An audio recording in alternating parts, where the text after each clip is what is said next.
Assalamualaikum warahmatullahi wabarakatuh. Pada kesempatan kali ini saya ingin memberikan sedikit klarifikasi terkait tugas yang sudah saya berikan untuk materi ukuran keluncingan dan ukuran kemiringan. Kita mulai dari konsep ini dulu, bahwa median itu nanti akan sama dengan kuartil 2, sama dengan desil ke-5, sama dengan persentil ke-50. Saya mulai dari menghitung aspek-aspek yang perlu kita butuhkan gitu ya. Kita menyiapkan alat-alatnya dulu sebelum kita masuk ke ukuran keluncingan dan ukuran kemiringan. Saya mulai dari median dulu, bahwa median itu kan tengah-tengah datanya gitu ya, dimana nanti kalau kita punya data sebanyak 80 data seperti yang di layar ini, maka tengah-tengah datanya itu adalah 40, data ke 40. 40 itu letaknya ada di mana data ke 40 itu. Nah, untuk dua tabel untuk dua kolom di tabel ini yang kemarin kita katakan sebagai tabel distribusi frekuensi. Jadi ketika kita ingin mencari median, maka kita harus menambahkan dua kolom lagi, di mana kolom yang pertama itu adalah frekuensi kumulatif, kolom yang kedua itu adalah letak data. Kemarin sudah saya jelaskan bagaimana caranya mencari frekuensi kumulatif dan letak data. Kembali lagi ke median, bahwa datanya tadi ada di data ke-40. Data ke-40 itu ada di sini. Data ke-28 sampai data ke-45 itu tercover interval 66 sampai 71. Artinya 66 sampai 71 itu adalah interval kelas median, di mana 18 ini adalah frekuensi mediannya dan 27 itu adalah frekuensi kumulatif sebelum kelas mediannya. Sesuai rumusnya ini, maka kita bisa mendapatkan median untuk data berkelompoknya, di mana TBME itu adalah tepi bawah kelas mediannya. Jadi tepi bawahnya adalah 65,5. Oke, kita dapatkan mediannya seperti itu. 40 itu adalah letak datanya, 27 itu adalah frekuensi kumulatif sebelum kelas mediannya, FME atau 18 ini adalah frekuensi mediannya. Kita dapatkan nanti hasilnya adalah 69,83. Nah, kembali lagi bahwa tadi kita punya konsep bahwa kuartil kedua itu adalah median. Lebih lanjut nanti median atau kuartil 2 atau persentil 50. Nah, ketiga hal ini yang akan kita gunakan untuk mencari ukuran koefisien kemiringan. Oke, saya lanjutkan untuk yang kuartil ke-1. Kuartil 1. Kuartil itu berarti kan datanya dibagi 4 kuart. Berarti untuk kuartil 1 berarti kita mencari letak dari 1/4 datanya.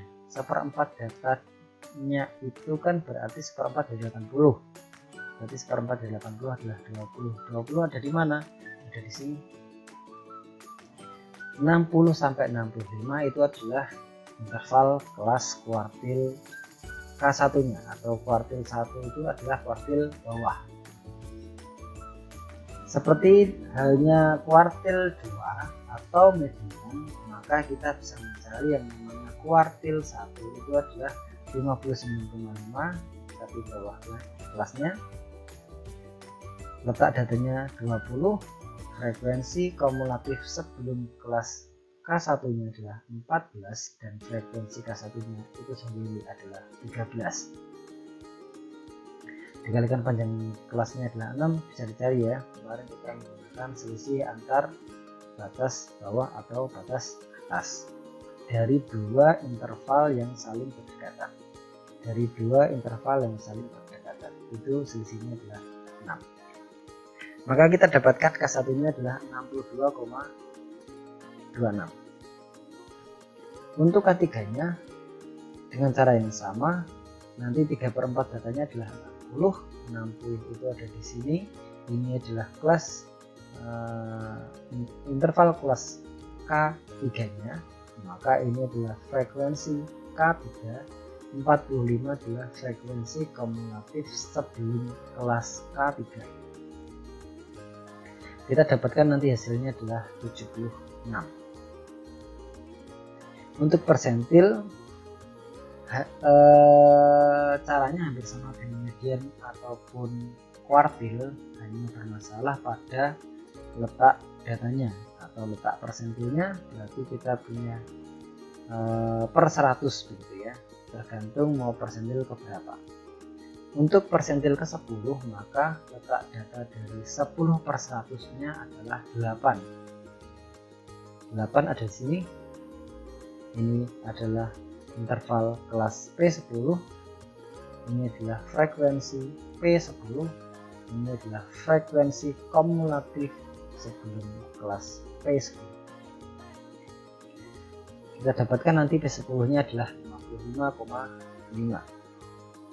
Dengan cara yang sama untuk P90, nanti 90 per 100 dari 80 data yaitu adalah 72 ada di sini.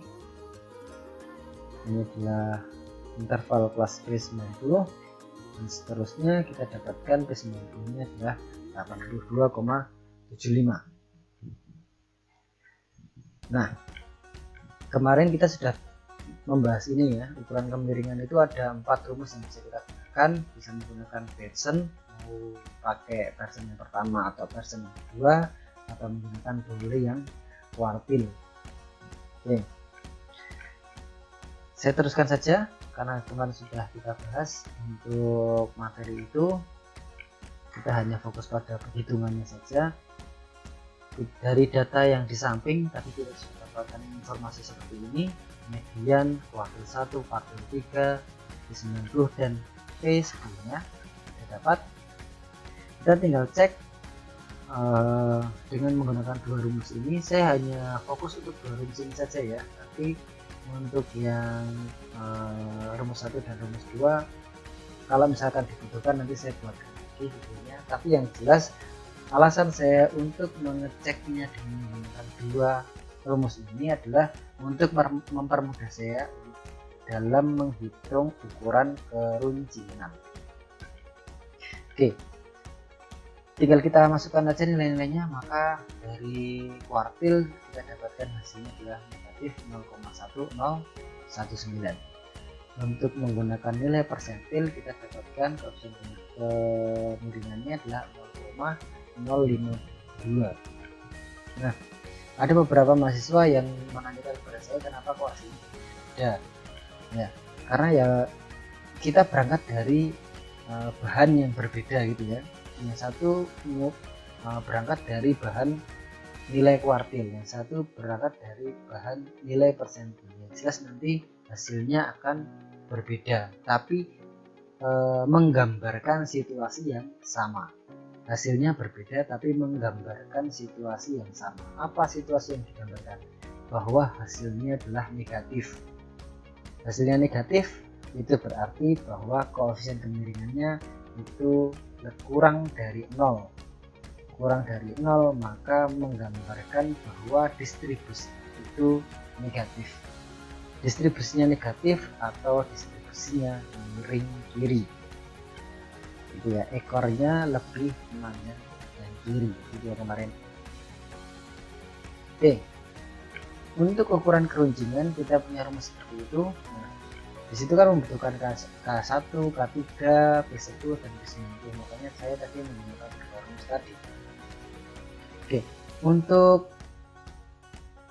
koefisien kemiringan nanti kalau misalkan kita mendapatkan soal kita diminta untuk mencari koefisien kemiringannya, maka hanya memilih saja dari 4 rumus ini. Nah, tadi dari 4 rumus ini hanya pilih satu saja yang memudahkan. Kalau misalkan sudah milih satu, sudah tidak perlu membandingkan dengan nilai yang lain. Oke, saya lanjutkan. Tadi kita masuk ke ukuran keruncungan dari data ini, maka kita bisa mencari tahu ukuran keruncungannya dengan informasi-informasi yang ada kita dapatkan hasilnya adalah 0,252 ukuran keruncingannya. Untuk ukuran keruncingan kan dibandingkan dengan nilai 0,263 gitu ya. Kalau misalkan dia sama maka namanya mesokurtik gitu ya. Tapi karena dia lebih besar makanya dia namanya leptokurtik. Oh ini harusnya salah ya, 0,252 itu kan kurang dari ya, karena dia kurang dari 0,263 maka distribusinya adalah platykurtik. Jadi ini bukan leptokurtik tapi platykurtik karena nilainya kurang dari 0,263. Oke, mungkin itu yang bisa saya bahas dari tugas yang terakhir. Semoga bisa membantu, bisa lebih memahami lagi bagaimana caranya mencari ukuran keruncingan ataupun ukuran kemiringan yang nanti kita relasikan atau kita hubungkan dengan distribusi normal.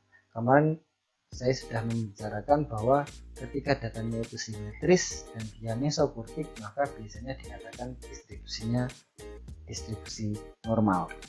Nah, distribusi normal saya siapkan materinya ada di video yang selanjutnya. Terima kasih, saya akhiri sampai di sini.